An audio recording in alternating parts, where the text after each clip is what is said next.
Aujourd'hui, je vais vous parler du 14e instant Belgitude que je vous ai concocté et il est intitulé Est-ce que le wallon et le bruxellois sont des parlers en voie de disparition? Alors tout d'abord, parlons de la langue wallonne. L'ancêtre du wallon a commencé à exister dans nos régions à partir de l'invasion romaine, d'abord sous forme de bas latin, et puis par la suite celui-ci deviendra le dialecte gallo-romain qui va par la suite donner le wallon actuel. Le wallon aurait commencé réellement à prendre son essor autour du XIIIe siècle, mais celui-ci aurait commencé à exister autour du 8e siècle. Autour du XVIIe siècle, le wallon était la langue parlée par la plupart de la population et la plupart des gens étaient analphabètes et les classes les plus aisées écrivaient en français et souvent s'exprimaient ainsi. Le wallon est en déclin. Il n'échappera à personne que cette langue, qui fait encore parler à près de 90% au siècle dernier, est quasiment déteinte. Même si celle-ci n'est pas la seule en Wallonie, car nous comptons aussi le champenois, le gaumet et le picard, et dans le wallon, il y a le dialecte wallon liégeois et le wallon picard, le wallon lorrain et le wallon namurois. Les dictionnaires wallons, aussi rares soient-ils, préfèrent utiliser le wallon conventionnel, le wallon classique, plutôt que les patois. Dans mes recherches pour trouver des ouvrages sérieux, j'ai trouvé beaucoup plus d'ouvrages sur le vocabulaire, des dictionnaires ou des lexiques que des livres de grammaire.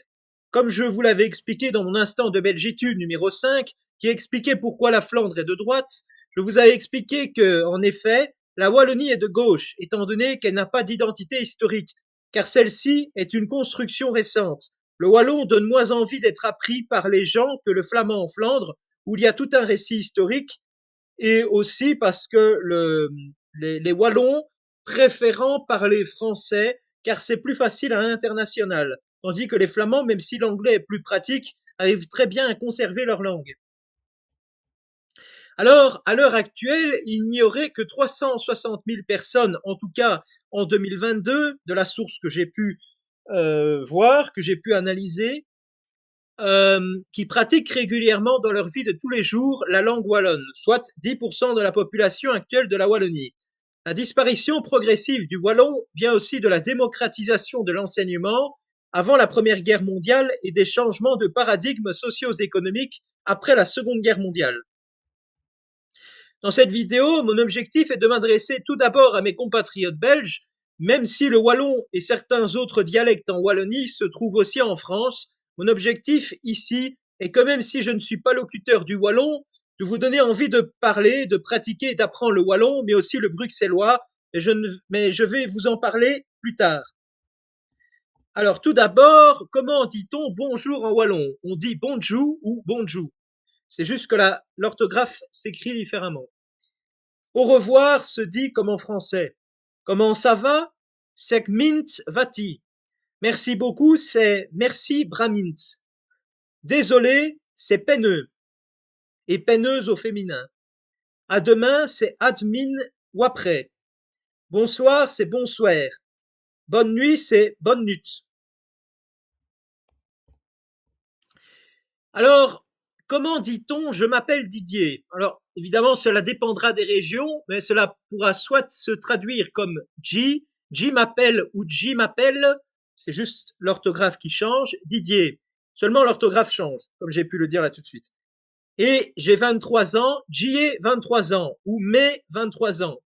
J'habite à Namur. De nouveau, cela dépend du dialecte, et comme j'ai déjà dit, c'est déjà assez compliqué comme ça, hein. Mais soit c'est J habite à Namur ou Maquet à Namur. Et donc, ça dépend des régions. Et concernant un entretien d'embauche, par exemple, on peut poser les questions suivantes. Avez-vous de l'expérience? Avise vos d'expérience ou t'avise des expériences. Je suis fan de la langue wallonne. J'y suffit la langue wallonne. Ou j'y suis fan dit langue wallonne.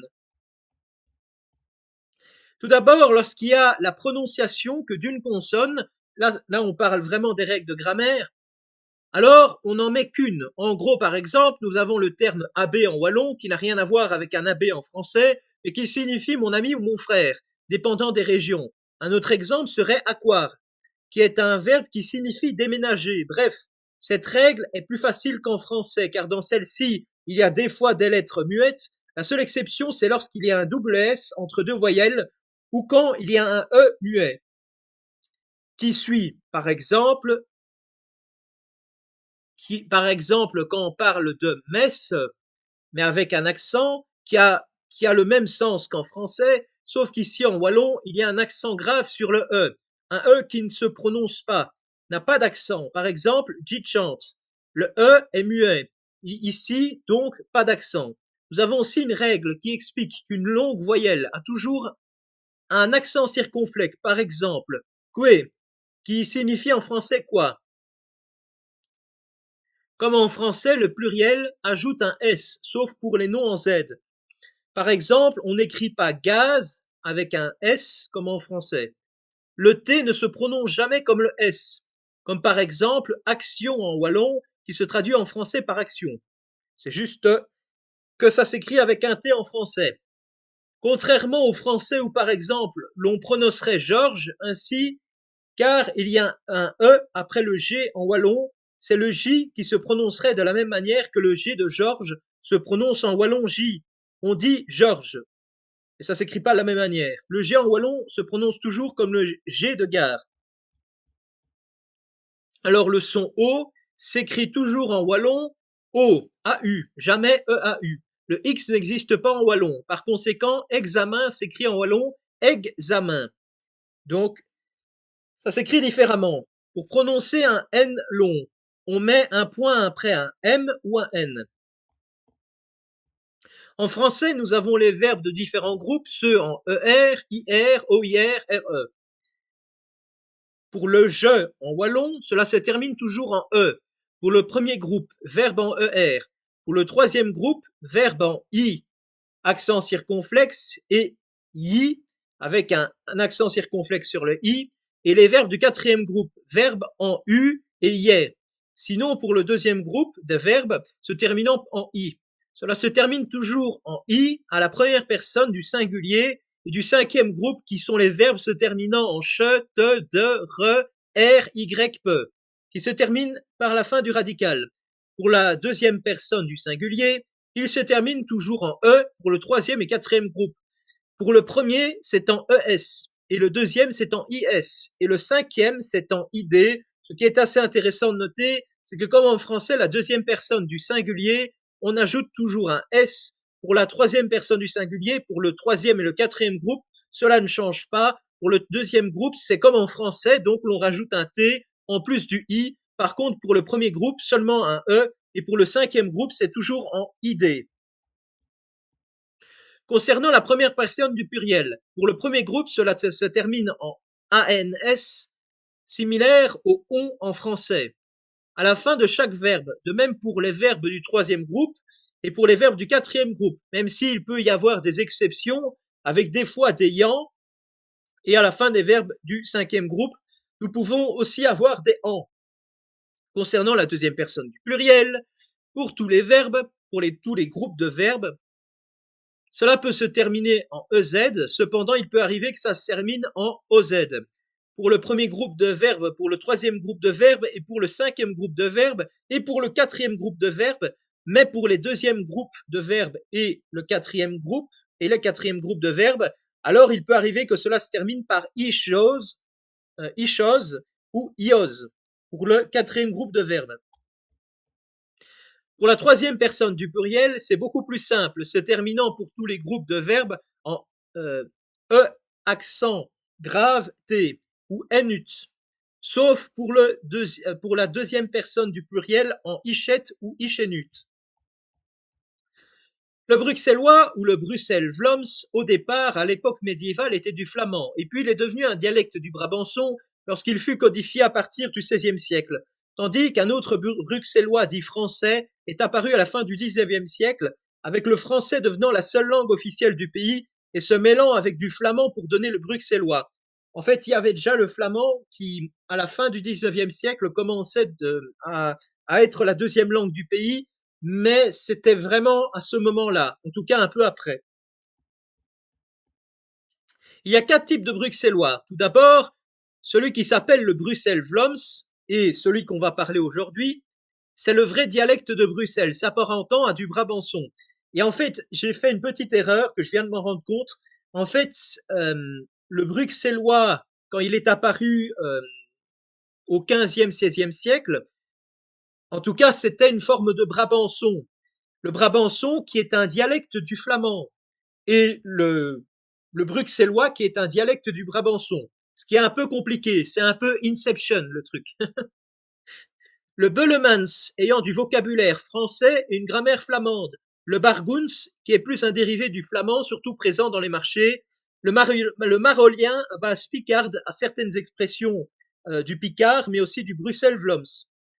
Cependant, aujourd'hui, heureusement, de très nombreuses pièces de théâtre, dont la très célèbre pièce intitulée Le mariage de mademoiselle Beulemans, et ça vient de là cette histoire de Beulemans, ont encore beaucoup de succès aujourd'hui. Et Bruxelles-Vlaams, ça signifie en bruxellois le flamand de Bruxelles, si je puis dire. Cependant, aujourd'hui, il n'y a aucun recensement officiel des langues bruxelloises. Donc, on ne sait pas exactement combien il y a de locuteurs. Mais malheureusement, les patois de Bruxelles ont tendance vraiment à beaucoup se perdre. C'est surtout les personnes âgées qui le parlent. Et c'est dramatique. Il y a beaucoup d'expressions qui sont typiquement un mélange de wallon, de français et de flamand. Cependant, au niveau de la grammaire, le bruxellois ressemble assez fort au flamand. Par exemple, en parlant évidemment du Bruxelles-Vlaams. Par exemple, dans le bruxellois, au lieu de dire il donne, donc hey geef, et pour ceux qui seraient français et qui ne parlent pas flamand, enfin qui ne parlent pas néerlandais, parce que ça, le néerlandais c'est le beau flamand si je puis dire, parce que le flamand c'est un peu le dialecte du néerlandais. Euh, et donc en gros, parce que même dire en fait le flamand, c'est faux en fait parce qu'il y a plusieurs flamands. Il y a le limbourgeois, il y a le brabançon et il y a encore d'autres types d'accents. Et donc en flamand, on dit hey geef. Le bruxellois dit hey geef, hey geef, ou lezen pour signifier le verbe lire. Une autre règle, c'est qu'à la fin d'un mot, il n'y a jamais une double consonne. Par exemple, en flamand, l'on dit he hit pour signifier qu'il mange. Mais en bruxellois, nous avons he het. À la différence du flamand classique, les voyelles longues s'écrivent toujours deux fois. Par exemple, ropen qui signifie crier au lieu du néerlandais qui se dit roepen. Je ne suis pas un locuteur du bruxellois, mais puisque ce dialecte est en déclin, j'aimerais lui redonner ses lettres de noblesse, tout comme le wallon, et lui permettre de continuer à exister. Voici quelques mots et expressions. Bonjour se dit salut. Au revoir, salut and de cost, notamment dans un contexte familier. Bonne nuit, slopel. De l'Est est de best. Le dernier est le meilleur. En beau néerlandais, en beau flamand, si je puis dire, on aurait dit the last is the best. Et Z de Preuss Kösen. Il est pompette et de façon littérale, quand on traduit, c'est il a vu les Prussiens, mais ce n'est qu'une expression. Dondere un bliksem, tonnerre et éclair. Concernant la conjugaison, elle est très similaire au néerlandais, sauf pour certains verbes, tous les verbes, tous les verbes en flamand, comme en bruxellois, se terminent en en, ce qui est beaucoup plus facile que le wallon standard que nous avions vu précédemment.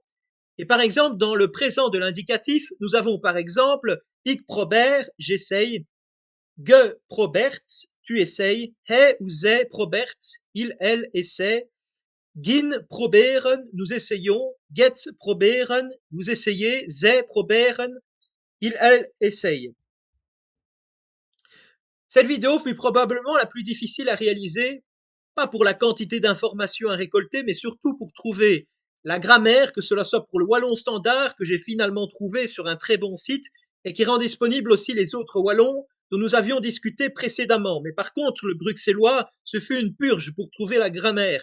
Heureusement que le vocabulaire est facilement trouvable. Si vous avez apprécié la vidéo, n'hésitez pas à me le faire savoir, et j'essaierai de faire une vidéo sur le wallon et le bruxellois standard, mais niveau basique, intermédiaire, puis expert, et puis je le ferai un test, un peu, je pourrais dire, un examen pour tester vos connaissances de la langue wallonne et du dialecte brabançon, qu'est le bruxellois.